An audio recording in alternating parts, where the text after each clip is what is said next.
I'm Allison Taylor, 27 years old, and 3 days ago I opened a blue metal box. My grandmother hid in her sewing table inside was a letter written in her soft cursive and a business card clipped to the top. I hadn't planned to read it that day, not with my inbox full and my rent overdue, but something made me stop. I opened the letter and saw my name. I saw the number 2 million and everything. I thought I knew about my family shattered before I get into what happened next. Let me know where you're listening from in the comments. And if you've ever been kept in the dark by your own family, hit that like and subscribe button, because this story's only just beginning. I grew up in the suburbs outside Portland, Oregon, in a quiet street where every lawn was clipped just right and the neighbors waved without stopping. My mom, Karen, always wore pearls to the grocery store and clipped roses before Sunday service. Dad James liked his BMW parked front and center in the driveway, not the garage, he used to say. That success deserved to be seen even if the mortgage was overdue. Inside the house, though, it was different. Our kitchen appliances were older than me, the carpets never quite clean, and my bedroom furniture came from thrift stores when I asked for new clothes or art supplies. My mom would sigh and remind me how tight things were. Dad would chime in about learning the value of $1 before disappearing with a new watch or golf club. But every Saturday morning, my world shifted. The second Grandma Evelyn opened her door, I'd step into her little white house that smelled like cinnamon and paint thinner, and for a few hours I could just breathe. She'd call me her little artist before handing me a cup of cocoa and a fresh sketchbook. We'd bake cookies with the radio playing soft jazz, and then spend the rest of the afternoon drawing at her kitchen table. She'd been an art teacher years ago, and she kept her walls covered in mismatched frames filled with paintings collected from students and travels. And long-forgotten flea markets nothing matched but everything belonged when she saw me draw. She never said maybe or what. If she just said, "You have a gift," and meant it, my parents didn't feel the same. Art is fine as a hobby, Allison. My mom said one Saturday, picking me up early from Grandma's house, "But we didn't work this hard for you to starve." Grandma never argued, not out loud anyway, but later she'd quietly tuck my drawings into a leather portfolio and whisper, "One day, you'll have your own gallery." As I got older, I started hearing things I wasn't meant to overhear. Quick arguments between my parents and Grandma during holidays, about money, about control, about who got to decide what family responsibility meant. I learned that my grandfather had started a small company years ago and done well with it. But any time I asked what happened to it, Grandma would just smile and say, "Values matter more than valuables." When senior year came around and everyone was applying to college, my parents made it clear. They had a plan for me, state school, business degree, stable job. My dreams of going to art school were met with warnings about starving artists and wasted tuition. It all came to a head the day I got accepted to the Parsons School of Design in New York. I still remember standing in the living room holding that letter, shaking with hope. I told them about the scholarship, the one that covered $15,000, and that I'd work and take out loans for the rest. Dad never even looked up from his phone. "Parsons," he said flatly, "the art school. You applied to behind our backs."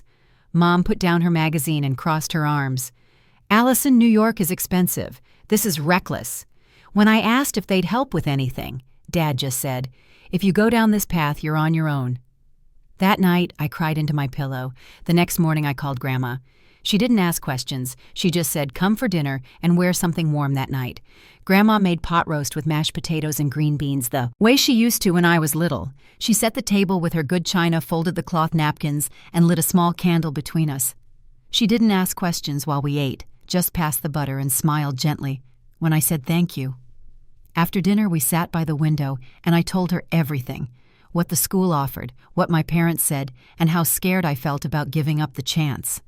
When I finished, she rested her hand on mine and asked one question.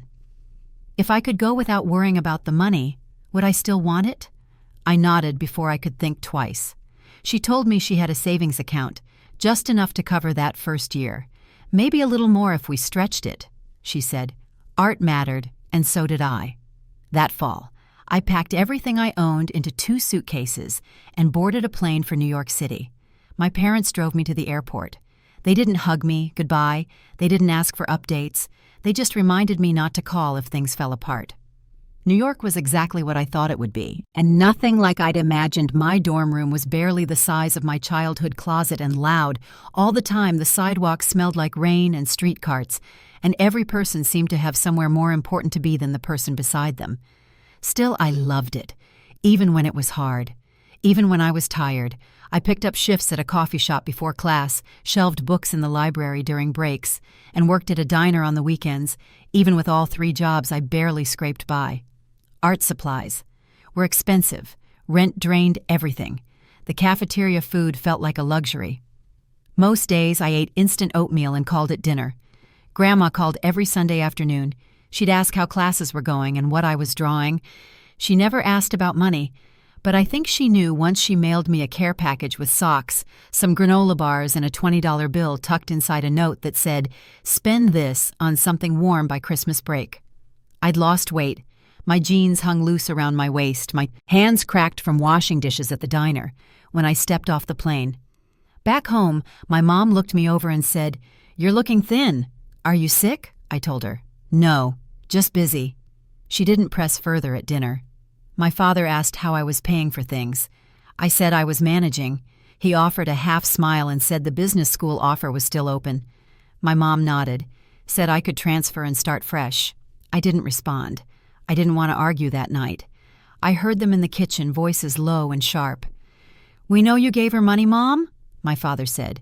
"You're encouraging a bad decision. That money should have gone toward your care." "What I do with my money is my choice," Grandma answered, calm as ever. Supporting her education isn't a waste. The next day, she took me out for lunch to a small cafe near the park. We sat by the window with soup and sandwiches, and she told me not to worry about what anyone else thought. Just focus on school, focus on building something. I returned to New York in January, ready for another semester, only to learn my scholarship wouldn't be renewed. The department had cut funding due to budget changes. My tuition balance for the year tripled overnight. Even with my jobs, it was impossible. I looked into transferring. I stayed up late comparing options, cried myself to sleep more than once. Then an email appeared from the financial aid office. A private donor had stepped in to cover the rest of my year. No name. Just a note that the funds were meant for a promising design student. I called Grandma right away, but she insisted it wasn't her. "Sometimes the universe gives us what we need," was all she said. "Just promise me you'll make the most of it." That spring, during Thanksgiving break, I flew home again. I didn't want to, but Grandma asked, and I missed her. My parents picked me up from the airport, their tone clipped and formal at dinner. They brought it up again, the scholarship, the donor. My father leaned forward across the table and said, "This is inappropriate, Mom. You're still interfering." Grandma stirred her tea, looked straight at him and said, "I don't know what you're talking about." That became a pattern. Every time things got hard, some unexpected solution would show up, a refund from housing, a grant. I didn't remember applying for a prize in a small art competition. Grandma never admitted to anything, but the timing always matched. When I graduated, I wore a simple black dress under my gown and held a portfolio full of work I was proud of. Grandma cried when she hugged me, told me this was just the beginning. My parents were quiet.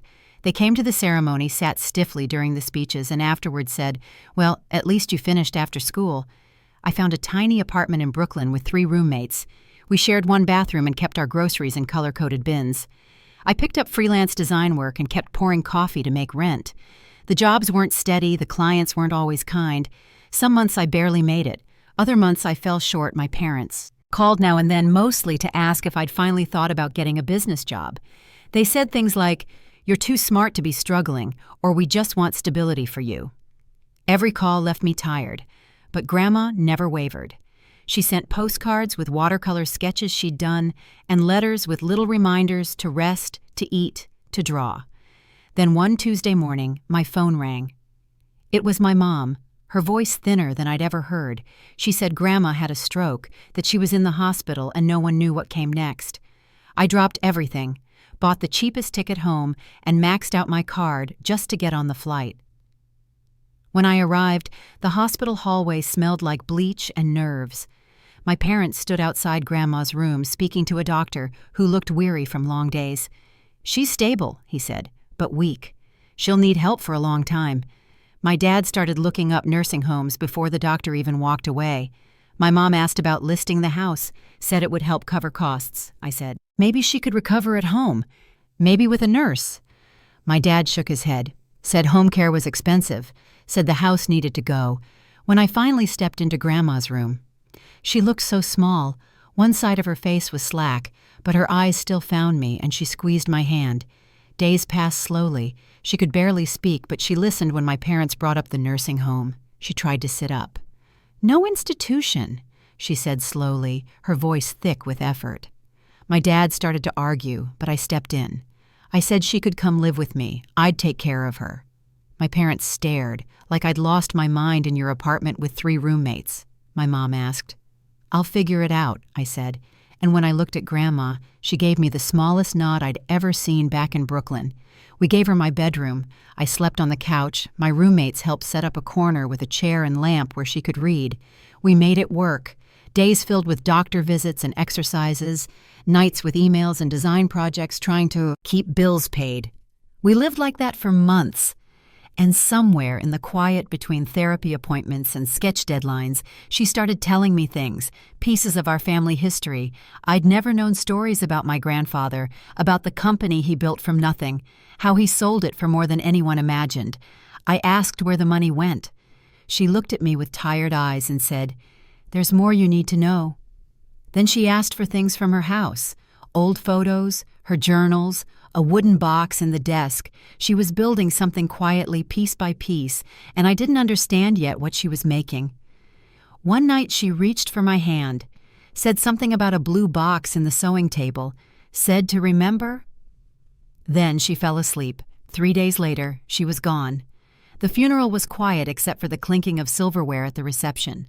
My mother had planned it like a networking event, folded programs with embossed lettering, a floral arrangement taller than the pulpit, and a guest list that included half the country club. Grandma would have hated all of it.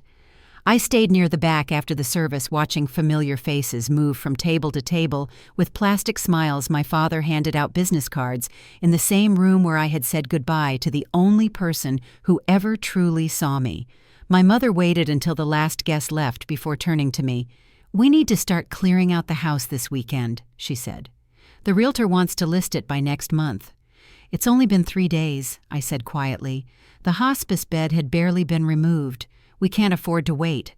My father replied, "Medical costs don't pause for grief." I told them.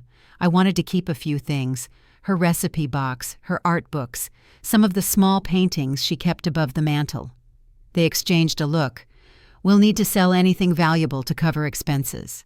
My mother said, "You can take whatever's left."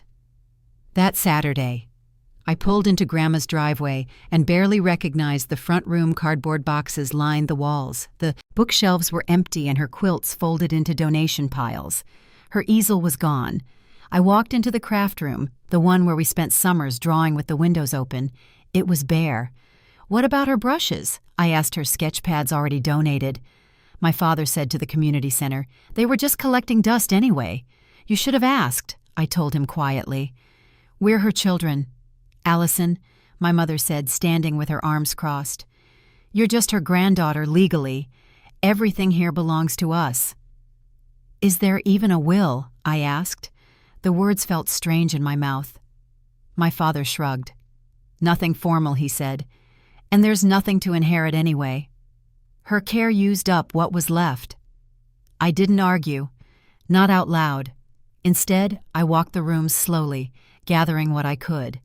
Photo albums from the living room closet, the recipe box wedged behind the spice rack, a knitted shawl that still smelled faintly like cinnamon. And then I remembered her words the night before she passed the blue box in her sewing table secret compartment. I made my way to the back bedroom where her sewing machine still sat under its plastic cover. I ran my fingers along the table's edge until I felt something shift. A small drawer popped open, barely visible from the outside. Inside was a square metal box, the kind she used for buttons and pins, navy blue with a silver clasp. I opened it enough to see papers, photographs, folded envelopes. Then I heard my mother's footsteps in the hallway. I quickly placed the box in my bag. "Found anything worth keeping?" she asked from the doorway. "Just some patterns and thread." I said, covering the sewing table with scraps of fabric. She gave a small nod. "We're leaving in an hour, back in Brooklyn." I waited until the apartment was quiet. My roommates had gone out for dinner. I sat at the kitchen table and opened the box. Slowly inside were old photos of my grandfather standing beside a factory sign company ledgers, news clippings from the early 90s. There was also a business card clipped to a sealed envelope, Harold Wilson, attorney at law. The address listed was in Midtown Manhattan. I held the envelope in my hand for a long time. My name was written across the front in Grandma's handwriting. But just as I was about to open it, my phone rang. A freelance client needed edits for a logo package. I tucked the envelope into my desk drawer and told myself I'd read it tomorrow. Days passed one after the other. Emails, errands, grocery runs. The kind of quiet busy that fills the hours without really touching the heart. I told myself I was fine. I told everyone I was fine. But the apartment was too quiet. The routines felt hollow, and I hadn't drawn anything in weeks. Then my biggest client folded a boutique brand I'd been designing for, suddenly gone. No warning, no payment. The check I'd counted on for rent disappeared overnight. I tried to stay calm, but the landlord had already called twice that week. Third time, he said kindly but firmly, "Rent's due. Friday. I've been patient, but I can't keep waiting." I started thinking about what I could sell: my tablet, my backup laptop, even my grandmother's rings, but I didn't want to part with anything yet. Then my phone rang again, a number I didn't recognize, Midtown area code. I almost didn't answer, but something told me to pick up. "Miss Taylor," the voice asked. "This is Harold Wilson from Wilson & Associates. I'm calling regarding the estate of Evelyn Taylor." I gripped the phone tighter. "Yes, she's my grandmother. She passed away last month." "I'm aware," he said. "My condolences. I served as her attorney for over 30 years. I've been trying to reach you. Are you available to come in tomorrow?" I hesitated, thinking this had to be about unpaid medical bills my parents are handling. That I said quietly. There was a pause. "No, Miss Taylor. This is regarding your inheritance. Your grandmother left instructions that I contact you directly." "Inheritance," I repeated slowly. My father said there was nothing left. "I'd prefer not to go into detail over the phone," he said. "Can you come at 2? I agreed, but before hanging up I looked up the law firm. Their office was Real Midtown Address, Long History, Estate Planning, Corporate Trust. The next day I wore the only blazer I owned, navy with a loose thread on one sleeve, and took the subway to a tall glass building in Midtown. The receptionist offered me coffee and led me to a conference room with a view that stretched across the skyline. Mr. Wilson came in holding a leather folder and a small wooden box. He looked like someone who had never once missed a meeting. "Thank you for coming," he said. "Your grandmother was an extraordinary woman and very deliberate about this process. My parents said there was nothing to inherit," I told him. "They said her savings went to care costs." He opened the folder and turned the pages. "She set up a trust. 20 years ago," he said, "with very specific conditions for its release and management." He pushed the papers toward me. I looked at the number written on the bottom line and felt my breath catch. $2 million? He nodded. "Plus the house, which is protected separately." I stared at the page, trying to understand. "Your grandfather sold his company in 1988. Mr. Wilson said the proceeds were divided 3 ways. 1 trust for your father, 1 for your grandmother, and 1 for you.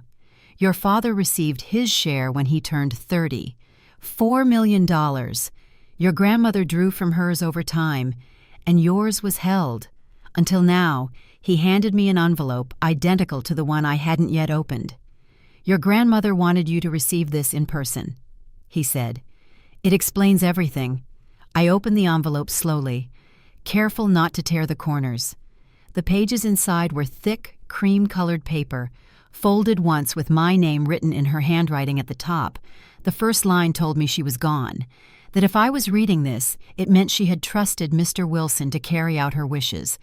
She wrote that there were things she couldn't say while she was alive, not without setting fire to what was left of our family. That when my grandfather died, his will had divided his fortune 3 ways, 1 part for my father, 1 for her to live on, and 1 to be held in trust for future grandchildren.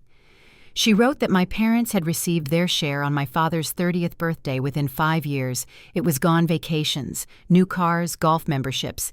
And when the money dried up, they borrowed and blamed and pretended things were still fine. She said she couldn't bear the thought of them doing the same with my portion. She'd spent years protecting it, keeping it hidden behind paperwork and passwords, and the calm smile she wore during every argument. She said they had tried to access it more than once, claiming it was for my education, but she never gave in. Not even when it cost her peace in the family. Not even when they accused her of favoritism.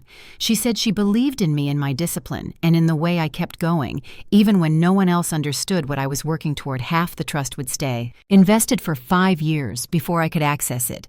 The other half was available now, but only for certain uses. Education, healthcare, housing, and a small portion set aside for starting a charitable foundation in the arts. The house was mine too, she wrote. They had no claim to it. Even if they said otherwise, she warned they would be angry that they might try to twist the truth or guilt me into sharing. But the documents were sound, the legal structure was firm, and the decision was hers alone. I read it twice, then folded it back along the crease just as my phone buzzed. A new message from my mother. The house sale fell through. Buyer backed out, call us. I looked across the table at Mr. Wilson. Do they know yet? He shook his head. Not yet. You were to be informed first, as per her instructions. I'll be contacting them tomorrow. They're going to be furious, I said quietly. He gave a small nod. Your grandmother anticipated that too. She made sure there was no room to contest the will. He handed me a second. Envelope this one from the box I'd found in the sewing table. I'd forgotten it until now. Inside was a nearly identical letter with one extra paragraph. It said, the blue box contained journals and records that explained everything. If my parents tried to fight the trust, those documents would matter when I got home. I opened the box again. Beneath the photos and letters were financial statements, spreadsheets, pages of handwritten notes, and a stack of worn leather journals. Some entries went back more than 20 years. That night, I stayed up reading by the light of my desk lamp, watching her handwriting shift slightly over the years, but always steady, always certain. The next morning, my phone rang at 8 sharp. I let it go to voicemail by 10. I had 12 missed calls by noon. They were at my door. They didn't knock, they banged. My roommates were gone, and I stood there for a moment holding my breath before opening it. My mother stepped inside first, her heels clicking on the floor. My father followed, jaw tight and eyes hard. We need to talk, she said. I let them in, but stayed near the door. My apartment suddenly felt smaller. The furniture mismatched the art supplies scattered across the table. They glanced around but said nothing. We didn't come here to admire the decor, my father said flatly. We came to discuss the will. What about it? I asked carefully. You know what about it? My mother snapped. $2 million. The house, all of it left to you while we get nothing. You got your inheritance, I said calmly. $4 million when Dad turned 30. That money was meant for the whole family. My father said we used it to raise you while telling me we couldn't afford tuition. I replied, while I worked 3 jobs and ate toast for dinner. We were teaching you responsibility. My mother said we didn't want you to grow up entitled. I didn't answer. I walked to my desk and picked up Grandma's letter, handed it to them. My mother read first. Her eyes narrowing as she reached the bottom, she passed it to my father. His hands shook slightly. This is slander, he said. Your grandmother was not in her right mind. She wrote that letter years ago. I said before her health declined and she kept records. The box she left me has everything. What box? My mother asked sharply. The one she hid in her sewing table. I answered, it has every withdrawal you made, every request, every document. My father turned to my mother. She didn't tell me about any box. She said nothing. Then her tone changed. Her eyes softened. She reached for my hand. Sweetheart, we're still your family. We just want what's fair. Your father and I are nearing retirement, and we're not prepared when I needed help. You told me to budget better, I said, when I called from school crying because my rent check bounced. You said, maybe I should have chosen a different path. We made mistakes, my father said gently, but we're still your parents. We raised you. That counts for something. It does, I nodded. But Grandma gave me this because she wanted to. Protect it, not because she wanted me to fix what you broke so you're keeping it all for yourself, my mother asked. You're cutting us out of the family for money. I'm honoring her wishes, I said. The trust has limits. I can't spend it on just anything. We'll take it to court. Then, my father said, we'll contest the will. She wasn't well when she wrote that she was well when she set up the trust. 20 years ago, I said, and Mr. Wilson confirmed it's secure. My mother stepped closer. You're choosing money over your family. That's what this is. I shook my head slowly. No, I'm choosing honesty. I'm choosing boundaries. My father reached for his coat. You'll regret this, he said. When you're alone and we're gone, you'll see what you've lost. They walked out without another word. The door clicked shut behind them, and I stood still for a long time. My phone buzzed again. Another call. I ignored it and walked to the window, light pouring across the floor, soft and quiet. The next morning, a thick envelope arrived by certified mail. Inside were legal papers, a formal notice that James and Karen Taylor intended to contest the will on grounds of diminished capacity and undue influence. I called Mr. Wilson. Immediately, he wasn't surprised. Your grandmother expected this, he said calmly. She left full documentation of her mental fitness and her reasoning. We'll respond accordingly. We met the next day in his office, this time joined by a young associate named Julia and a paralegal who was already sorting documents into labeled folders. We have what we need, Harold said gently, but this process can get personal and exhausting. I nodded. I was ready to do whatever it took. I moved into Grandma's house soon after the floors still creaked in the same places, and the living room still smelled faintly like lavender and old wood, surrounded by her things. It felt easier to focus on the task ahead during the day. I worked on freelance jobs at night. I sorted journals, flagged important pages, scanned letters, and printed statements. Patterns began to emerge, entries describing my parents, repeated attempts to get access to my trust, copies of emails showing how they asked for help while claiming they supported my independence. Julia and I built a timeline, every piece of paper adding weight to Grandma's decision. We also had medical evaluations from over a dozen years, routine assessments done by her own doctor, and a second opinion from a cognitive specialist, each one affirming that she was clear-headed and fully aware. But even with all that, the attack started, quietly. Cousins I hadn't heard from in years began messaging me, asking what really happened. My Aunt Barbara called to say she was shocked and disappointed. "You're tearing this family apart," she said. "Do you even know the whole story?" They received their inheritance? I told her $4 million from my grandfather's estate. I'm not taking anything that wasn't left to me. Your father told me something different, she said, then hung up. I stopped answering. Unknown numbers muted group chats, deleted comment threads that turned accusatory. The loneliness came in waves, and it wore me down. My hands trembled when I tried to draw. I stared at blank pages, unable to sketch anything that felt real. I lost sleep, spent nights pacing the hallway of Grandma's house, thinking about what she would have done. Then one night around midnight, I pulled out a sketchbook and a piece of charcoal. No plan, no idea. I just let my hand move. What came out was rough, dark, full of angles and motion, but it felt honest.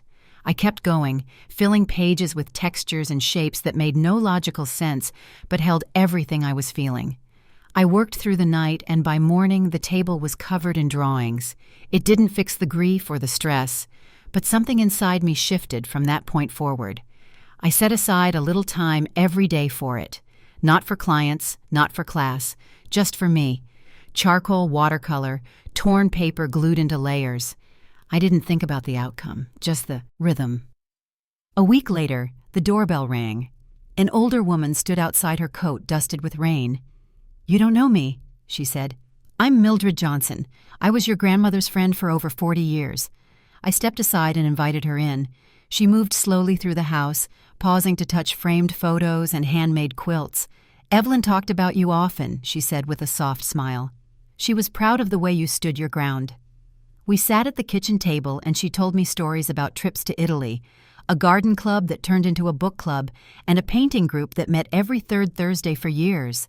"My parents say I manipulated her," I said quietly, "that I cut them out on purpose." Mildred shook her head. "That's rich coming from them," she said. "I saw the way they treated her over the years, always asking for money, always blaming her when she said no. Would you be willing to say that in court?" I asked. She didn't hesitate. "Darling, I've been hoping someone would ask over the next 2 weeks," Mildred connected me with other friends of Grandma's women who knew the full story. Not just the version my parents were spreading. They shared letters, invitations, receipts, and more stories about how Grandma supported me while protecting the trust. One afternoon, I decided to photograph the sketches I'd been making and sent them to a small gallery in Brooklyn, a place I'd always admired but never approached. 2 days later, the owner, Diana Cruz, called. "Your work is powerful," she said, emotionally honest and technically skilled. "I'd love to feature it." I met with her that weekend. She offered me a show date next month. "It'll overlap with your court appearance," she said gently. "We can change it if you'd like." "No," I told her. "I think that's the perfect time." As the legal discovery process continued, we uncovered more about my parents.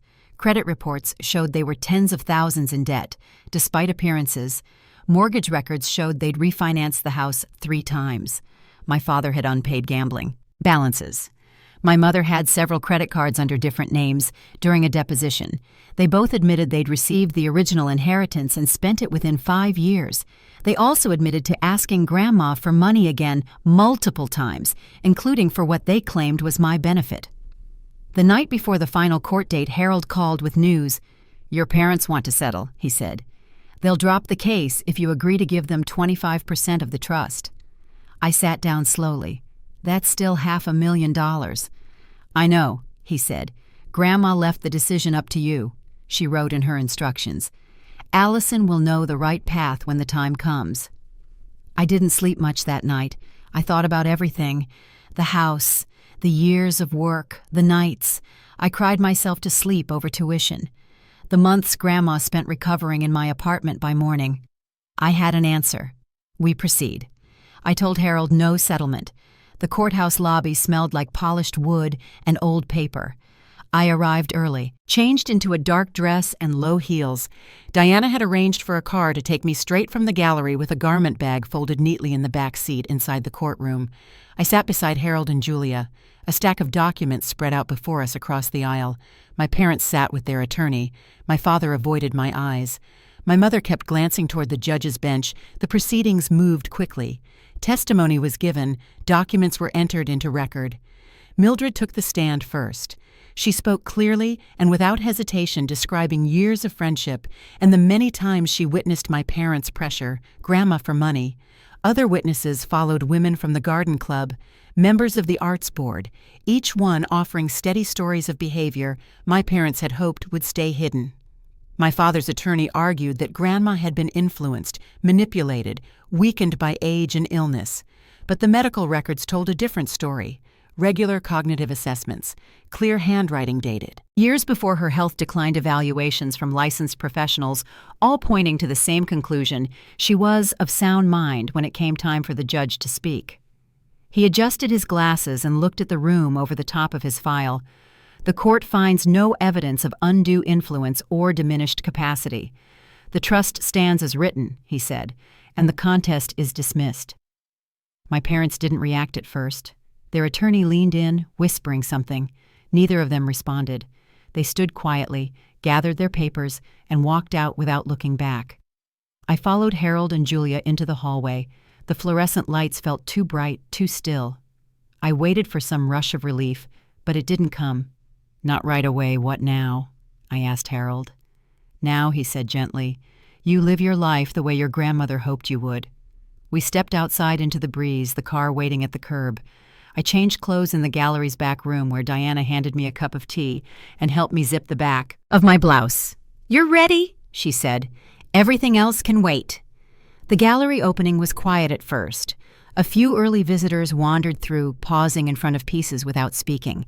The collection was raw, most of it created during the legal process. Dark lines, torn edges, layers of paint pressed into paper like bruises. People began to trickle in. Strangers, gallery patrons, friends from school, a neighbor who'd once shared sugar through the fence. I stood near the far wall answering questions, smiling politely, but mostly watching an older couple stopped in front of a piece titled Fracture. The husband tilted his head and said softly, "It feels like remembering something you don't want to." Then he reached for his wife's hand and they moved on. Just before 9, my phone rang. I stepped outside into the alley behind the gallery. The screen read, "Dad, we need to talk," he said, his voice quieter than I expected. "Your mother and I have been thinking. Perhaps we handled things poorly. What are you suggesting?" I asked cautiously. "Reconciliation," he said. "We've lost enough already. Maybe we can find a way back, but not through court, not formally, just family. Helping family there, it was the same strategy in softer language." "I have guests," I said. "I need to go guests," he said. "An art show is more important than your family." "It's about building a life," I replied. "A life with honesty and respect. You're welcome to be part of it, but not on those terms." I ended the call and walked back inside where the gallery was filled now, people standing shoulder to shoulder around pieces I'd once been afraid to show. The work that started as survival had become something more. A story told in canvas and color, a witness to everything that had been hidden. I stood beside a piece near the front, a collage of letters and pencil marks layered beneath translucent fabric. The title was Inheritance. A woman leaned in to read the placard beside it and then turned toward me. "You made this?" she asked. I nodded. "Thank you." "Thank," she said, then moved on. 1 year later, I stood in the center of my second gallery show. The walls were lined with paintings and mixed media pieces that told a quieter story than before. This new collection was called Inheritance, not the trust, not the house, but what lived on. Underneath, Diana walked beside me carrying 2 glasses of sparkling water. She stopped in front of a large piece near the entrance, a blend of paint, fabric, and pencil that curved softly from dark to light. "There's still emotion here," she said, "but it's different. There's peace." People walked slowly through the space, nodding, pausing, asking thoughtful questions. A journalist from an art magazine took notes in a small leather book. A collector from Seattle requested to purchase 2 works and asked if I was taking commissions in the corner near the windows. Mildred chatted with a couple from the neighborhood. She wore a deep blue shawl, one that Grandma had made years ago after the opening.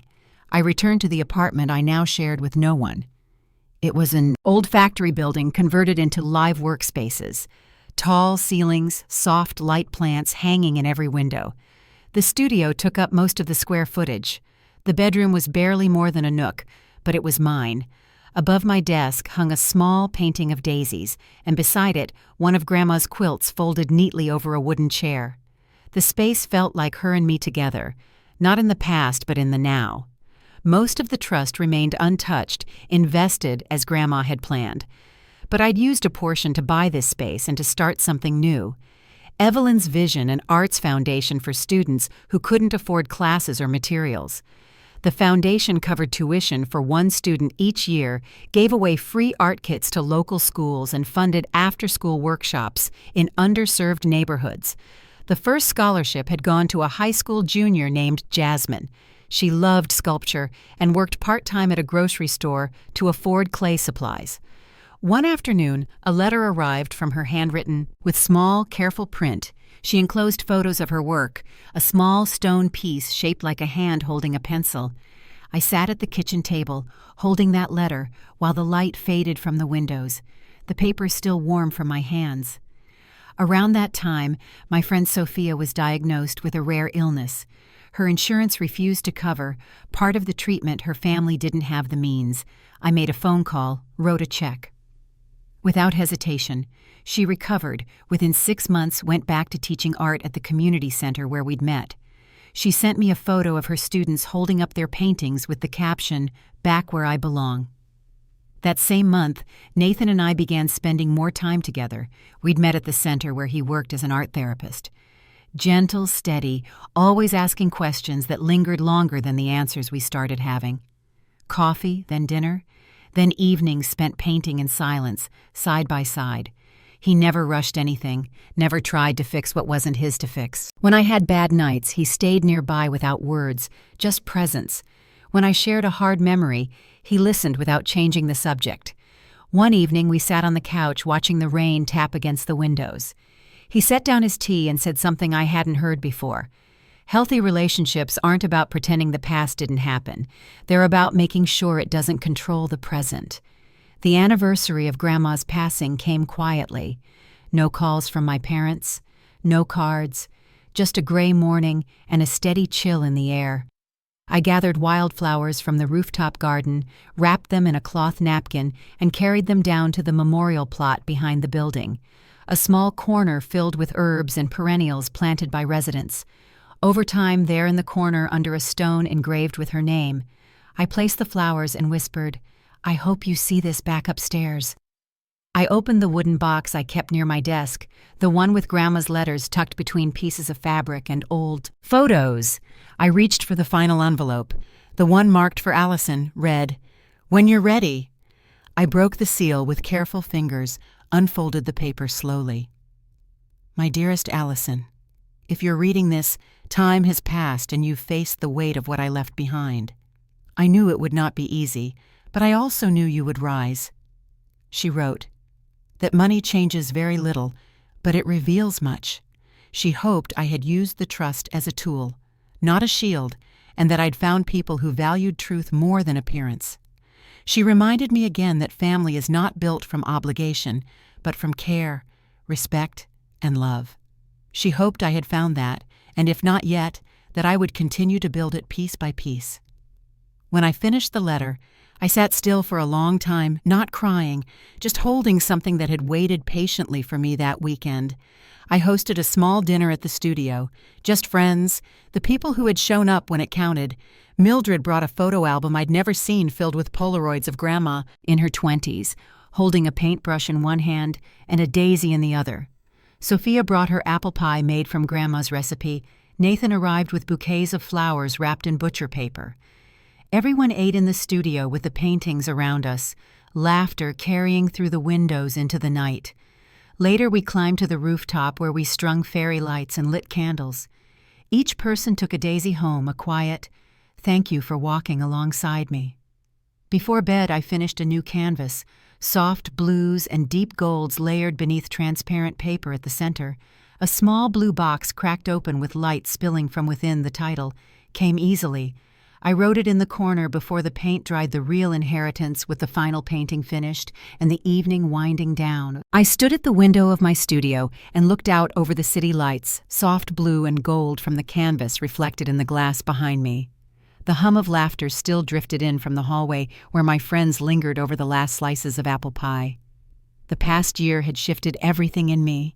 The legal battles, the isolation, the hard truths about my parents, the quiet hands of friendship reaching out to steady me.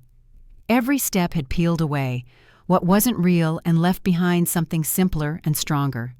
I kept Grandma's last letter on my desk, the pages folded and worn, her words echoing that family is built not on blood, but on kindness, honesty, and care, that money is only a tool, and that what we leave behind matters less than how we love while we're here. The foundation in her name continued to grow. Jasmine sent postcards from her first semester at art school, always signed with a quick thank you. Nathan filled the apartment with quiet warmth and steady presence. Mildred dropped by most Sundays with a new story and a bag of groceries Sophia brought. Laughter back to my table, her energy finally restored. My parents never did apologize, not truly, but over time their calls became less insistent. The old patterns faded. I answered when I chose and didn't wait for approval. The boundary held. I found I could live with the silence as summer turned the rooftop garden wild and sweet with blooms. I hosted another dinner there. Friends circled the table as the sun set soft over the city. We raised glasses to Grandma and to each other. In that golden hour, I understood what she'd always tried to teach me. Justice isn't about revenge or even fairness. Sometimes it's simply having the courage to hold your own worth and let go of those who cannot see it. Dignity is the quiet strength to keep loving in the face of hurt. Resilience is building something good from what remains tonight. As I turn out the lights and close the windows, I feel her presence close but gentle, a kind of peace that comes from living honestly and giving back with open hands. If my story meant something to you, I hope you'll carry it forward. Take a moment to reflect on what you've inherited and what you hope to leave behind for those you love. Thank you for listening and for sharing this journey with me.